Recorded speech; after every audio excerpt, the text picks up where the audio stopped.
नमस्कार. मी आज आपल्याला माढा तालुक्यातील भ्रष्ट अधिकारी,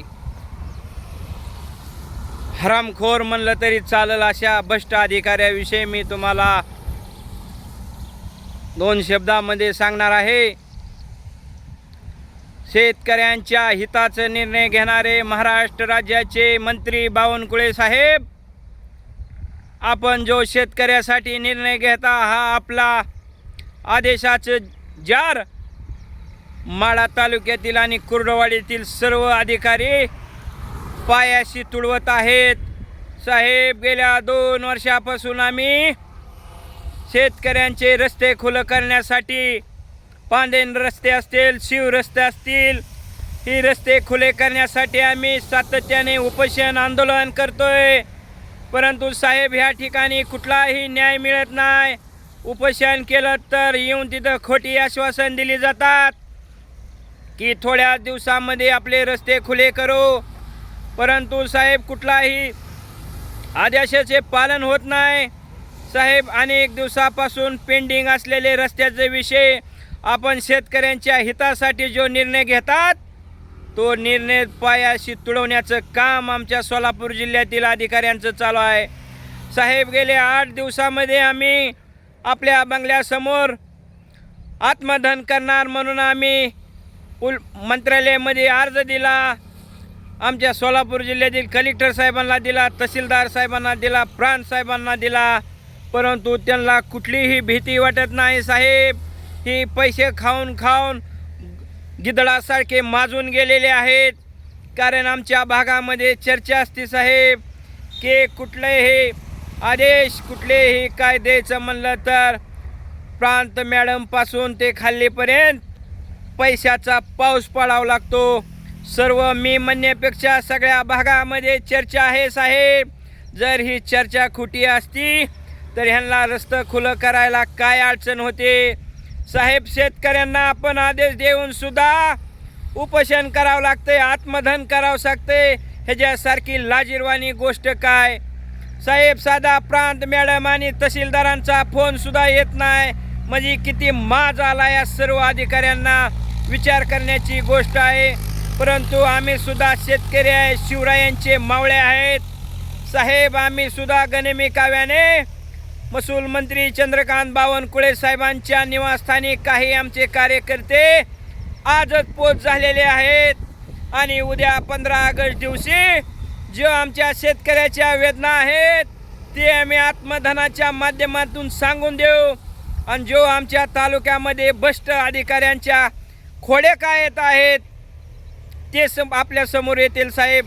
आणि मी सुद्धा लोणावळ्यामध्ये पोच झालेलो आहे.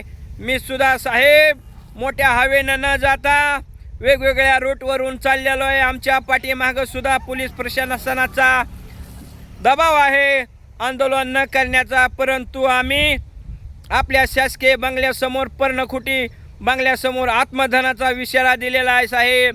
गेले महिन्यापासून आम्ही पाठपुरावा करतोय आपल्याकडे अर्ज देऊन, पण गेले 2 वर्षापासून आम्ही संघर्ष करतोय, उपोषण करतोय. कुठलीही आमच्या मागणीला दाद दिली जात नाही. म्हणून साहेब, उद्या आम्ही 15 ऑगस्ट दिवशी आपल्या बंगल्यासमोर आत्मदहन करणार आहे. जर माझ्या शेतकऱ्याला रस्ता नसेल या जाण्यासाठी तर तुमचं आदेश काय चुलीत घालायचे आहेत का, हा आमचा मोठा प्रश्न आहे.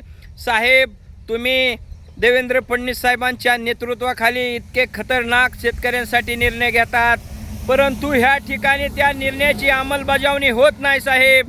आणि आमच्या प्रांत मॅडमची तर पहिल्यांदा बदली केली पाहिजे साहेब. ते शेतकऱ्यांना बोलण्यासाठी थोडा सुद्धा वेळ देत नाही.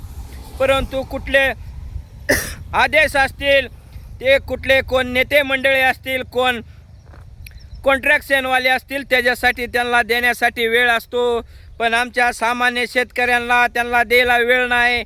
आम्ही काय त्यांचं वाईट केलेलं आहे शेतकऱ्यांसाठी एवढा आपण निर्णय घेत आहात तरीसुद्धा ह्या ठिकाणी रस्त्यासाठी अंमलबजावणी होत नाही. मग तुम्ही एवढं मोठं जार काढून साहेब ह्याचा काय उपयोग. म्हणून उद्या आम्ही 15 ऑगस्ट दिवशी आपल्या बंगल्यासमोर आम्ही साहेब आत्मदहन करणार आहोत. जे होईल ते घडेल ते घडू द्या, पण महाराष्ट्र राज्यामध्ये तर चर्चा होऊ द्या. साहेब खरोखर आपण मुख्यमंत्री बनायचा चेहरा आहे. खरोखर आज आपली राज्यामध्ये शेतकऱ्याच्या वतीनं साहेब एवढी जबरदस्त चर्चा आहे. बावनकुळे साहेब धडधडीचे निर्णय घेतात. बावनकुळे साहेब शेतकऱ्यांसाठी कर्तृत्ववान व्यक्ती आहे. साहेब आम्ही सुद्धा तुम्ही आणि देवेंद्र फडणवीस साहेबासारखे आम्हाला नेते लाभलेत. एक दिवस साहेब देवेंद्र फडणवीस देशाचे पंतप्रधान होतील तेच आम्हाला शेतकऱ्यांना अपेक्षा आहे. आणि साहेब तुम्ही बावनकुळे साहेब तुम्ही आमच्या राज्याचे मुख्यमंत्री व्हाल हीच आम्हाला अपेक्षा आहे. परंतु साहेब जे आमच्या शेतकऱ्यांचे हाल चाललेले आहेत ते आपण साहेब बघावे, आमच्या तालुक्याकडे लक्ष द्यावे. अन्यथा शेतकऱ्यांना साहेब इथं मर्डर व्हायची जरी वेळ आली तरी ह्या अधिकाऱ्यांना घाम फुटण आहे. म्हणून आम्ही उद्या आपल्या कार्यालयामोहर येत आहे. साहेब जो आपल्याला निर्णय घ्यायचा आहे तो घ्या, परंतु आमच्या जे वेदना आहेत ते आम्ही आपल्या कार्यालयासमोर आत्मधनच्या माध्यमातून दावून देऊया. आहे राज्यामध्ये मंत्री महोदय कामासाठी आबादतात, पण हे अधिकारी हरामखोर कुठलाही निर्णय घेत नाही. ह्या भ्रष्ट अधिकाऱ्यांना मी म्हणण्यापेक्षा साहेब सगळ्या तालुक्यामध्ये चर्चा आहे की पैसे दिल्याशिवाय कुठलंच काम होत नाही. आपल्याला नम्र विनंती आहे साहेब की आपण आमच्या तालुक्याकडे लक्ष द्यावं. एवढंच बोलतो आणि इथंच थांबतो.